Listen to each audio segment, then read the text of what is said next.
Basic മാത്സിൻ്റെ പുതിയ ക്ലാസ്സിലേക്ക് സ്വാഗതം. ഇന്ന് നമ്മൾ അടിസ്ഥാന ക്രിയകൾ നേരത്തെ പഠിച്ചു കഴിഞ്ഞു. സങ്കലനം, വ്യവകലനം, ഗുണനം, ഹരണം എന്നിവ റേഷണൽ നമ്പേഴ്സിനും ഇറേഷണൽ നമ്പേഴ്സിനും, അതായത് ഭിന്നകങ്ങൾക്കും അഭിന്നകങ്ങൾക്കും ഈ ക്രിയകളൊക്കെ എങ്ങനെ ചെയ്യുമെന്ന് പഠിച്ചു കഴിഞ്ഞു. ഇനി അതിന് പുറമേയുള്ള നാം നിത്യജീവിതത്തിൽ ഉപയോഗിക്കുന്ന ചില ക്രിയകളെക്കുറിച്ചിട്ടാണ് ഇവിടെ സൂചിപ്പിക്കുന്നത്. അതിലൊന്ന് ശതമാനമാണ്. ശതമാനത്തിന് ഇംഗ്ലീഷിൽ പെർസെൻറ്റേജ് എന്നാണ് പറയുക. പെർസെൻറ്റേജ് എന്ന് പറയും. ഉദാഹരണത്തിന് 50 രൂപയുടെ അല്ലെങ്കിൽ 50ൻ്റെ 6% എത്ര എന്ന് ചോദിച്ചു കഴിഞ്ഞാൽ 50 ഗുണിക്കണം 6/100 അപ്പോൾ 50 രൂപക്ക് 6% ലാഭമുണ്ട് അല്ലെങ്കിൽ 6% നഷ്ടമുണ്ട് എന്നൊക്കെ പറയണമെങ്കിൽ നമ്മൾ 50ൻ്റെ 6% കാണും. അപ്പോൾ 50 ഗുണിക്കണം 6/100 300/100. ഈ 2 0 ക്യാൻസലാക്കിയാൽ 3 ആൻസർ കിട്ടി. അപ്പോൾ 50ൻ്റെ 6% 3 6%. 50 രൂപക്കുള്ള സാധനം 6% ലാഭത്തിന് വെക്കുന്ന പറഞ്ഞാൽ 50 3 കൂടി ചേർത്ത് 53 രൂപക്കാണ് അത് കിട്ടുക. അത് 6% നഷ്ടത്തിനാണെന്ന് പറഞ്ഞാൽ 50ന് 6% അതിൻ്റെ കുറച്ച് കഴിഞ്ഞാൽ 47 രൂപക്ക് കിട്ടും. ഇത് നമുക്ക് നേരിട്ട് കാണാൻ പറ്റും. 50ൻ്റെ 6% ലാഭമാണെങ്കിൽ 50 ഗുണിക്കണം 106/100 എന്ന് കണ്ടുപിടിച്ചാലും മതി. 50ൻ്റെ 106% കണ്ടാലും ഇത് ആൻസർ തന്നെ കിട്ടുക. അപ്പോൾ 106നെ 50 കൊണ്ട് ഗുണിക്കണം. 0 0 0 5 6 30 5 0 5 5 0 0 3 5 5300. 5300/100.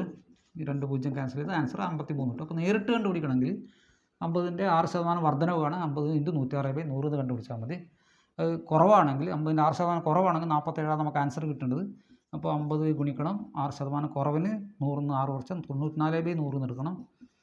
അപ്പോൾ 94 ഗുണിക്കണം 50/100 94 ഗുണിക്കണം 50 0 0 14 20 0 45 2 47 0 0 7 4. അപ്പോൾ 4700/100 വന്നു. ഈ 2 0 ക്യാൻസൽ ആയി കഴിഞ്ഞാൽ ഉത്തരം 47 കിട്ടി. അപ്പോൾ ഡയറക്റ്റ് ആൻസർ കിട്ടണമെങ്കിൽ 6% വർധനവാണെങ്കിൽ 106, 6% കുറവാണെങ്കിൽ 94 എടുത്താൽ മതി. ഇത് നമ്മുടെ ഈ പലിശ, സാധാരണ പലിശയും കോമൺ ഇൻട്രസ്റ്റും അതോടൊപ്പം തന്നെ കോമ്പൗണ്ട് ഇൻട്രസ്റ്റൊക്കെ കാണുമ്പോൾ നമ്മൾ ഈ സാധാരണ ശതമാനമാണ് ഉപയോഗിക്കാറുള്ളത്. ശതമാനത്തിൻ്റെ സമവാക്യങ്ങൾ, പലിശയുടെ സൂത്രവാക്യങ്ങൾ എപ്പോഴും നമ്മൾ ഓർമ്മിക്കേണ്ടതുണ്ട്. I = PNR ആണ് സാധാരണ പലിശക്ക് ഉപയോഗിക്കുന്ന സൂത്രവാക്യം. അതിൽ P എന്ന് പറഞ്ഞാൽ പ്രിൻസിപ്പാളാണ്, മുതലാണ്. N എന്ന് പറഞ്ഞാൽ നമ്പർ ഓഫ് ഇയേഴ്സ് ആണ്. R എന്ന് പറഞ്ഞാൽ റേറ്റ് ഓഫ് ഇൻട്രസ്റ്റ് ആണ്. ഈ 3 അക്ഷരങ്ങൾ സൂചിപ്പിക്കുന്നത്. അപ്പോൾ 5000 രൂപക്ക്, ഉദാഹരണത്തിന് 5000 രൂപക്ക് 2 വർഷത്തേക്ക് 8% നിരക്കിൽ എത്ര പലിശ വരും ചോദിച്ചു കഴിഞ്ഞാൽ I = 5000 ഗുണിക്കണം 2 ഗുണിക്കണം 8/100 നമുക്ക് കണ്ടുപിടിക്കാൻ വേണ്ടി പറ്റും. അപ്പോൾ ഈ 2 0 ഇവിടെ ക്യാൻസലാക്കി 50 ഗുണിക്കണം 2 100 100 ഗുണിക്കണം 8 = 800 എന്ന് കിട്ടും. അപ്പോൾ 800 രൂപ പലിശ. അപ്പോൾ പലിശ അടക്കം മുതൽ എമൗണ്ട് പലിശ അടക്കം മുതൽ 5000 കൂട്ടണം 800 എന്ന് വരും, 5800 എന്ന് കിട്ടും. ഇപ്പോൾ സാധാരണ പലിശ കാണാൻ വേണ്ടിയിട്ട് സാധാരണ ഈ സൂത്രവാക്യമാണ് ഉപയോഗിക്കുക, I = PNR എന്നുള്ളത്. അപ്പോൾ ഓരോ വർഷവും 800, ഒരു വർഷം 800 വെച്ചിട്ട് 800 വെച്ചിട്ട് കിട്ടുന്നത്. അപ്പോൾ 8% വെച്ച് കിട്ടുന്നു. അപ്പോൾ 2 വർഷത്തേക്ക് 5000ൻ്റെ ഒരു വർഷത്തേക്ക് 400 വരുള്ളൂ. അപ്പോൾ 2 വർഷത്തേക്ക് 800 എന്നുള്ള ക്രമത്തിലാണ് നമുക്ക് കിട്ടുന്നത്. അപ്പോൾ 5000 ഗുണിക്കണം 2 ഗുണിക്കണം 8/100 ലഘൂകരിച്ചാൽ അത് സിംപ്ലിഫൈ ചെയ്താൽ ആൻസർ 800 എന്ന് കിട്ടും. അപ്പോൾ പലിശ അടക്കം മുതൽ ഈ മുതലിനോട് അതിൻ്റെ ഇൻട്രസ്റ്റിനോട് കൂട്ടി 5800 2 വർഷത്തിന് ശേഷം അയാൾക്ക് തിരിച്ച് കിട്ടുക. ഇനി സാധാരണ കൂട്ടുപലിശക്ക് നമ്മൾ സാധാരണ കോമ്പൗണ്ട് ഇൻട്രസ്റ്റ്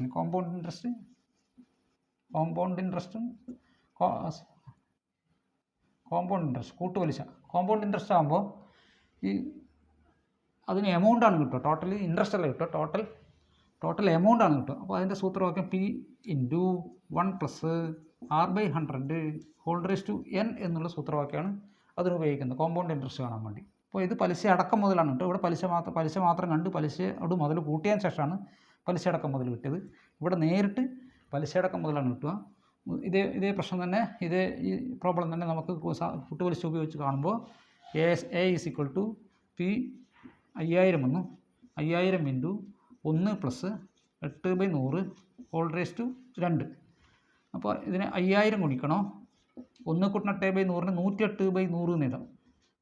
1 കൂട്ടണം 8/100 108/100. 1 കൂട്ടണം 8/100. ഈ 1നെ 100/100 എന്ന് സമാന ഭിന്നാക്കിയിട്ട് മാറ്റി എഴുതാൻ പറ്റും.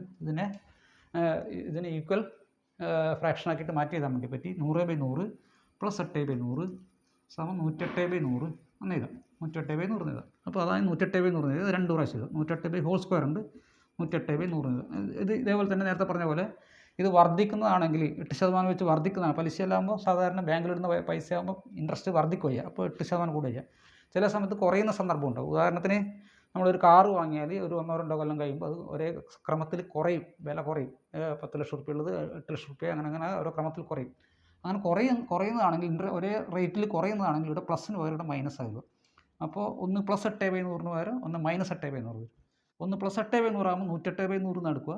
1 - 8/100 ആണെങ്കിൽ 100 ഇട്ട് കുറച്ച് 92/100 എടുക്കുക. 92/100. 1 - 8/100 92/100. ഇതേപോലെ ചെയ്ത് നോക്കിയാൽ നമുക്ക് മനസ്സിലാവുന്നത്. 92/100 92/100. 1 + 8/100 ആകുമ്പോൾ 108/100 × 108/100.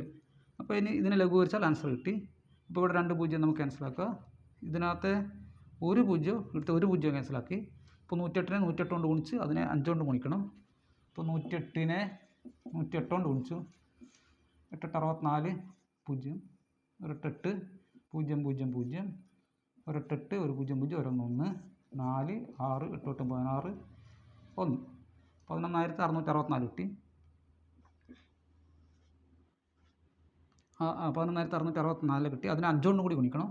ഇൻറ്റു 5 കിട്ടും 20 32 32 6 30 33 ഒരു 5 5 3 8 5. അപ്പോൾ 58,320 എല്ലാം കൂടി ഗുണിച്ചപ്പോൾ കിട്ടി. 58,320 ഡിവൈഡഡ് ഒരു 10 അടിയിലുണ്ട്. ഈ 0 ക്യാൻസലായി. 5,832 കിട്ടി. അപ്പോൾ സാധാരണ പലിശക്ക് 5,800 കിട്ടിയത്. ഇവിടെ 5,832 കിട്ടി. ഇത് പലിശ ഇവിടെ ലേശം കൂടിയതുകൊണ്ടാണ്. ഇവിടെ കൂട്ടുപലിശക്ക് ഓരോ കൊല്ലത്തെയും മുതൽ തൊട്ട് മുമ്പത്തെ വർഷത്തെ മുതലും പലിശയും കൂടി ചേർന്നതാണ്. കാരണം സാധാരണ പലിശ കണക്കാക്കുമ്പോൾ എല്ലാ വർഷവും മുതൽ ഒന്ന് തന്നെയാണ്. ഈ 5,000-നാണ് ഇവിടെ പലിശ കണക്കാക്കുന്നത്. ഇവിടെ 5,000 മുതലും അതിൻ്റെ പലിശയും കൂടി കൂട്ടിയിട്ട് ഉള്ളതിനാണ് ഇവിടെ രണ്ടാം വർഷത്തെ മുതൽ കണക്കാക്കുന്നത്. കൂട്ടുപലിശ ക്രമത്തിൽ ഓരോ വർഷവും മുതൽ തൊട്ട് മുമ്പത്തെ വർഷത്തെ മുതലും പലിശയും കൂടി കൂട്ടിയതാണ്. അതുകൊണ്ടാണ് ഇവിടെ 5,832 വന്നത്, ഇവിടെ 5,800 വന്നത്. അപ്പോൾ സാധാരണ പലിശ, കൂട്ടുപലിശ എന്നിവയൊക്കെ കാണാൻ വേണ്ടിയിട്ടാണ് സാധാരണ ശതമാനം ഉപയോഗിക്കുന്നത്. മറ്റ് ചില ആവശ്യങ്ങൾക്ക് ശതമാനം ഉപയോഗിക്കുന്നത്. ഇപ്പോൾ കുട്ടികളുടെ മാർക്കിൻ്റെ ശതമാനം എത്ര അതൊക്കെ ചോദിക്കുമ്പോൾ നമുക്ക് ശതമാനം എന്നുള്ള ഈ ആശയം നമുക്ക് ഉപയോഗിക്കാൻ വേണ്ടി പറ്റും. ശതമാനം എന്ന് പറയാൻ മൊത്തത്തിൽ പൊതുവെ പറഞ്ഞാൽ 100-ൽ എത്ര ഭാഗം എന്നുള്ളതാണ് ഉദ്ദേശിക്കുന്നത്. 6% എന്ന് പറഞ്ഞാൽ 6/100 എന്നാണ് അതിൻ്റെ അർത്ഥം. ഈ രൂപത്തിൽ ശതമാനത്തിൻ്റെ ക്രിയകൾ നമുക്ക് മനസ്സിലാക്കാം.